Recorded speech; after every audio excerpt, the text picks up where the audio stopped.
In this video, I'm going to cover the 7 easiest cottage garden plants to propagate. Hello, I'm Rosie Hardy. This is Rosie Hardy Gardening. If you enjoy our videos, please do subscribe to the channel. So I'm going to do this by genus because occasionally within the genus you have to take the cuttings in a different way. So I'm going to start with salvia. These are some of the easiest for you to be able to do. So the shrubby salvias, like this particular one here, this is cahuliensis, you will be taking tip cuttings from. However, this one here, which is a nemorosa type, you will be taking basal cuttings from. So let's have a little look and see what the difference is. And I've got 2 different pairs of snips here. My good pair here, which are sharpened and ready to go, are for taking the tip cuttings, and then this pair, which are a bit dirtier and older, are for taking the basal ones because I could be going into the compost. So that is the reason for both pairs. So what you're going to do is you're going to look at the material and you're going to use this as a pruning thing. So this is coming out a little bit far here, so we will cut it back to a pair of growths. You've now made that plant look nice and neat and tidy. We could take this one here as well and go down to a pair of growths. Now the plant is in a reasonable shape.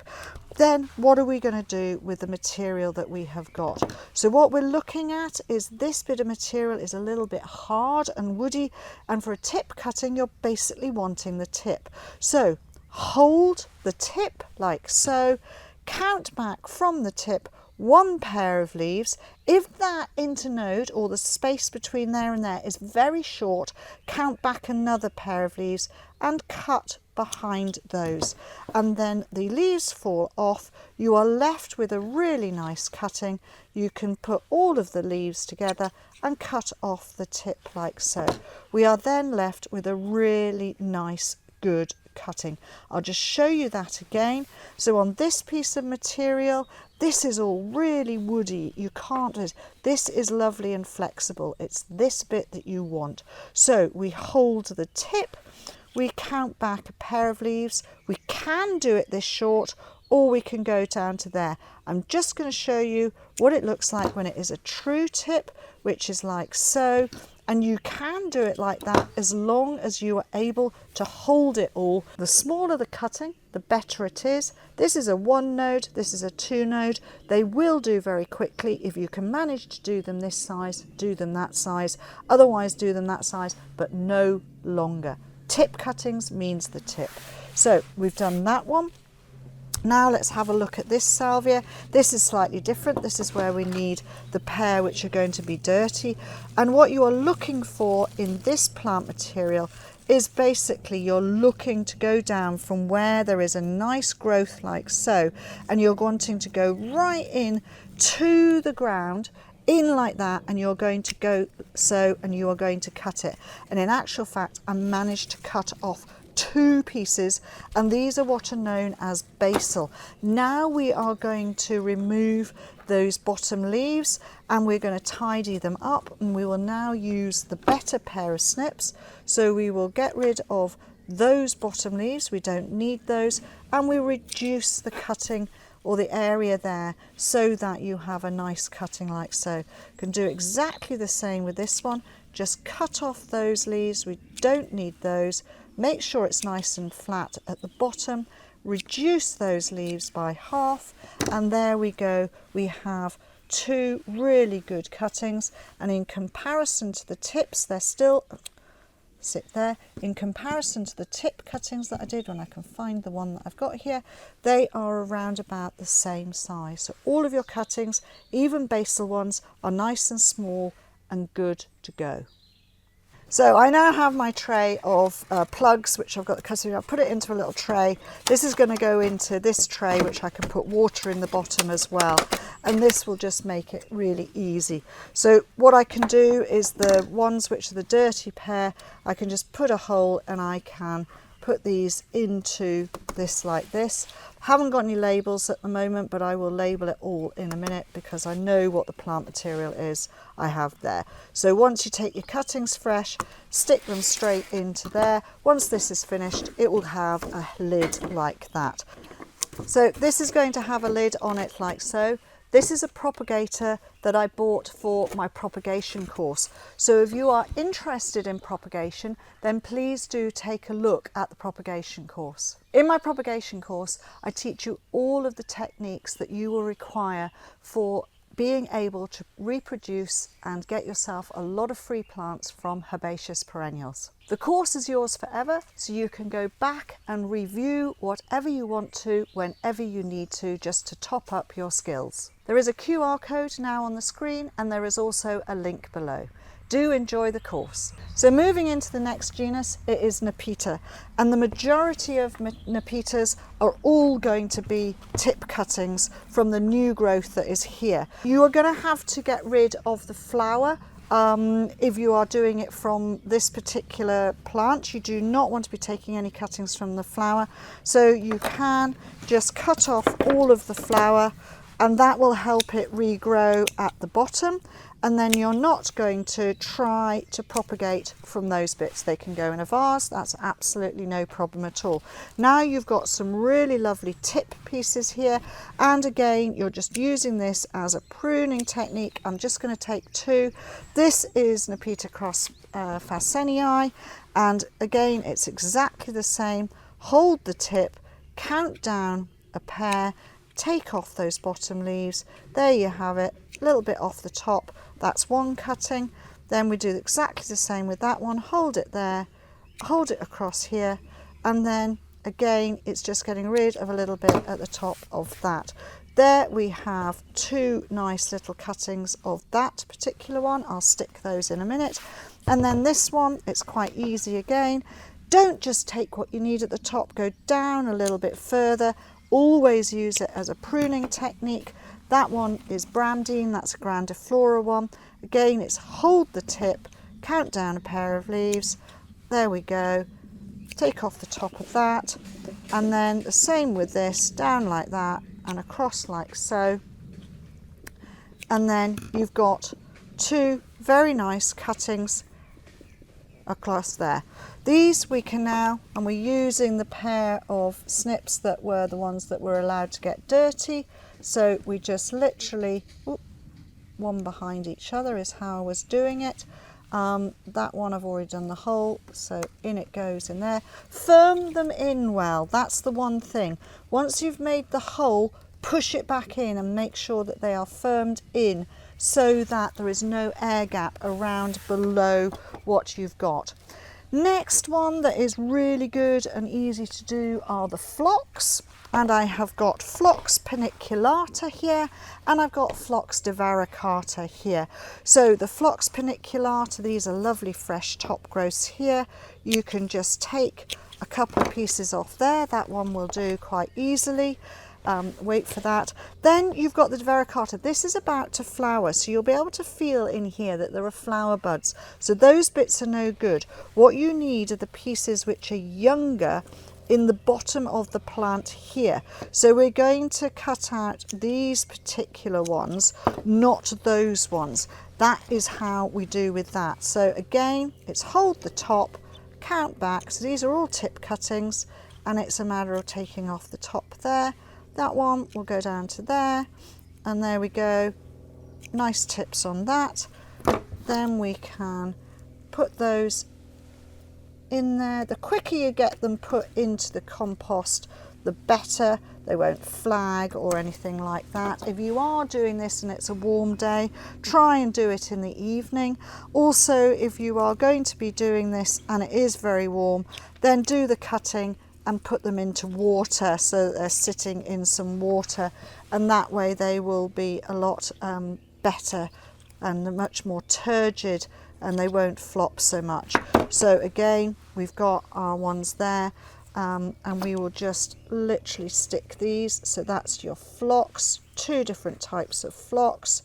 They look quite good. That one was a bit long. I think I'm actually going to take that one down a little bit further and made that a little bit long. So you can see we've got that bit. We'll just go to there and we'll make it a shorter cutting. That's much better. So in it goes, into there. That is fine. So that is all the phlox. Once we've done phlox, we then go on to campanulas. And campanulas, again, you've got different forms. So we've got the tachysamana types here, and we've got the lactiflora types. Now, both of these are going to be basal again, so you're going to need your dirty snips. So you're looking for the pieces that are growing out like this.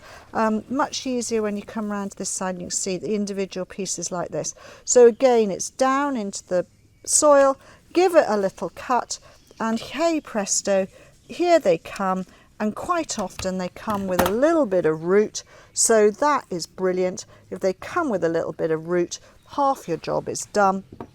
So all you need to do is reduce the amount, let's move that out of my way, reduce the amount of leaf that is on there, because that little bit of root is not going to be able to support all of that leaf. But again, it's quite a small amount of root, so it can still be put into a plug area like this, and this little one you don't really need to do much with at all, and again it can go in. Now those are going to be the ones which will root down the quickest because they've already got some root.